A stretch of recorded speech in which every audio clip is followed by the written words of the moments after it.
Bonjour, je m'appelle Cilia, j'ai 12 ans, je suis en 6e au collège de Thomas Edison de l'Orgue.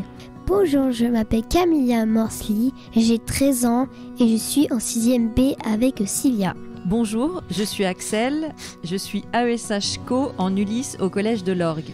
Aujourd'hui, Axel, tu vas nous parler d'un voyage qui t'a vraiment marqué au Bénin.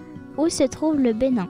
Le Bénin se trouve en Afrique, plus précisément en Afrique de l'Ouest, et il a comme frontière le Nigeria, le Burkina Faso, le Niger et le Togo. Quand es-tu allé et combien de temps ? Alors, j'y suis allée il y a déjà 10 ans et j'y suis allée 2 fois. La première fois, je suis restée 2 semaines et la seconde fois, 3 semaines. As-tu été bien accueillie ?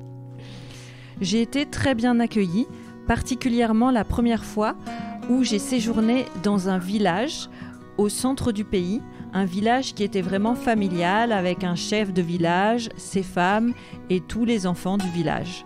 Je vivais vraiment au cœur de leur vie et j'ai vraiment été bien inclus dans tout le quotidien des habitants du village. Quelle langue parlais-tu ? Quelle langue parle-t-on ? Oui. Alors il y a plusieurs langues parlées, le fon, le yoruba et d'autres dialectes et également le français. Quel moyen de transport as-tu utilisé pour te déplacer ? J'ai principalement utilisé les transports en commun, donc des bus, où on est vraiment généralement très très serré à l'intérieur. Et pour me déplacer en ville, à Cotonou ou dans la ville de Boïkon, la ville qui se trouve au centre du Bénin où j'ai séjourné pendant 2 semaines, en taxi-moto. Et il faut savoir que toutes les rues ne sont pas bétonnées, bitumées, et ce sont surtout des pistes de terre. Est-ce que c'est un pays riche ou un pays pauvre ? Alors, c'est un pays assez pauvre. On y meurt assez jeune, c'est-à-dire aux alentours de 60 ans. Et les enfants ne vont pas longtemps à l'école. C'est-à-dire que très vite, ils vont quitter l'école pour aller aider les parents à travailler. Quoi mange-t-on ? Alors, on va manger plusieurs choses. Le plat un peu typique, c'est le ragoût de niébé. C'est une sorte de haricot.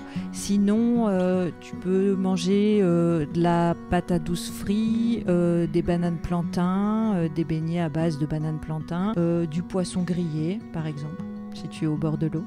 Mais pourquoi es-tu allé en fait ? La première fois, j'y suis allée pour aider à la construction d'une chèvrerie pour le village dont je vous ai parlé, près de Boïkon. Et la seconde fois, j'y suis allée avec une association qui œuvre dans l'environnement. On y est allé pour faire un ramassage de déchets parce qu'il faut savoir que là-bas, c'est pas comme ici. Il n'y a pas des systèmes de ramassage de poubelles et de poubelles pour chaque maison comme on peut avoir ici. Et par voie de conséquence, il y a beaucoup de déchets, de plastique dans la nature et au bord de l'océan. Qu'est-ce qui t'a le plus marqué ? Ce qui m'a le plus marqué, je crois que c'est la route des esclaves. C'est quoi les routes des esclaves ?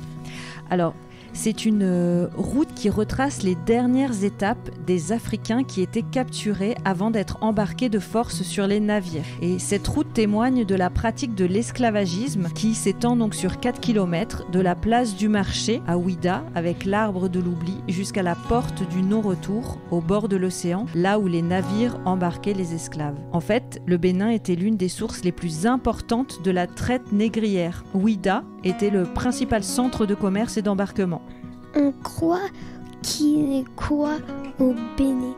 Alors au Bénin, il y a plusieurs religions qui cohabitent. Il y a les catholiques, il y a les musulmans et il y a aussi ceux qui pratiquent le vaudouisme. Vaudou, en fond, la langue principale du Bénin, ça veut dire esprit. Et donc le vaudou, c'est une religion qui vénère les esprits. Et souvent des esprits qui sont associés à des éléments naturels, comme la rivière, la forêt ou la montagne. Et le Bénin, c'est le berceau du vaudou. Donc ils vont pratiquer des rites, ils vont utiliser des chants, des danses et des objets pour entrer en contact avec les divinités. Et ils peuvent faire des offrandes et des sacrifices même parfois. Des sacrifices de chèvres ou de poules par exemple.